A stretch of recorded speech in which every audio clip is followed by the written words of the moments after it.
برادران اسلام اور میرے پیارے اسلامی بھائیوں اور بہنوں، السلام علیکم۔ آج میں آپ لوگوں کے سامنے نبی کریم صلی اللہ علیہ وسلم کی ایک حدیث پیش کرنے جا رہا ہوں، جس کے ذریعے آپ کو پتہ چل جائے گا کہ شیطان ہر وقت آدمی کے ساتھ رہتا ہے۔ شیطان اسی وقت آدمی کے ساتھ نہیں رہتا ہے جب اذان دی جاتی ہے، اذان کی آواز سنتا ہے تو وہ پیچھے کو بھاگتا ہے۔ حضرت ابو ہریرہ رضی اللہ تعالیٰ عنہ کہتے ہیں کہ اللہ کے رسول صلی اللہ علیہ وسلم نے فرمایا، جب نماز کے لیے اذان دی جاتی ہے تو شیطان پیچھے کو بھاگتا ہے تاکہ اذان نہ سنے اور اس کا جوج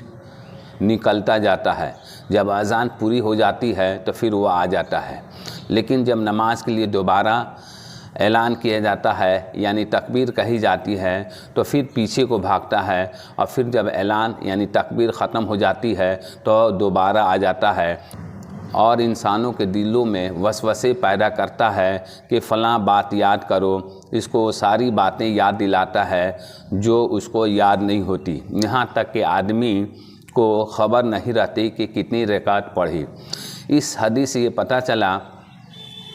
کہ نماز میں آدمی جو بھول جاتا ہے، دوسرے خیال میں جو مبتلا ہو جاتا ہے، غرق ہو جاتا ہے، وہ سب شیطان کے وسوسے کی وجہ سے ہوتا ہے۔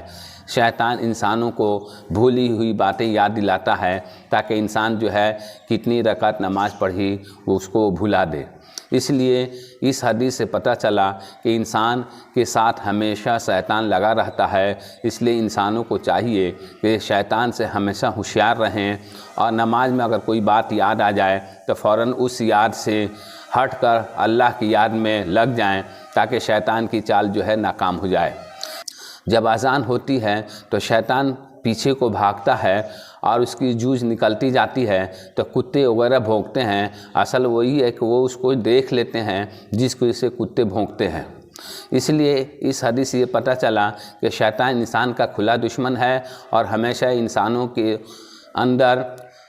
وسوسے پیدا کرتا ہے تاکہ انسان جو ہے نیک کام جو کرتا ہے اسے ہٹ جائے، یا نیک کاموں میں جو لگا رہتا ہے اسے ہٹ کر دوسرے کاموں میں مشغول ہو جائے تاکہ اللہ کی یاد سے غافل ہو جائے۔ شیطان نے اللہ تعالیٰ سے کہا تھا کہ میں اپنا حصہ لے کر رہوں گا، آپ دیکھیے گا کہ میں آپ کے بندوں کو آگے سے پیچھے سے دائیں سے بائیں سے بھٹکاؤں گا اور یہ ثابت کر دوں گا کہ آپ کا یہ بندہ مجھ سے افضل نہیں ہے۔ اس لیے ہم لوگوں کو ہوشیار رہنا چاہیے، شیطان کے مکر و فریب اور اس کی چالوں سے ہمیشہ سترک رہیں تاکہ شیطان کی یہ بات غلط نکلے جو اس نے اپنے مالک اللہ تعالیٰ سے کہا تھا کہ میں اپنا حصہ لے کر رہوں گا۔ تو اللہ تعالیٰ نے فرمایا تھا جو تیرا بندہ ہوگا، تیری باتوں پہ چلے گا، تیرے ساتھ اس کو بھی جہنم میں ڈال دیں گے۔ تو اس لیے ہمیں جہنم کی آگ سے بچنے کے لیے ہمیشہ توبہ استغفار کرتے رہنا چاہیے اور شیطان کے مکر و فریب سے بچے رہنا چاہیے۔ جب دلوں کے اندر غلط وسوسے پیدا ہوں تو سمجھ جانا چاہیے کہ شیطان یہ وسوسے پیدا کر رہا ہے، ہم کو ورغلا رہا ہے،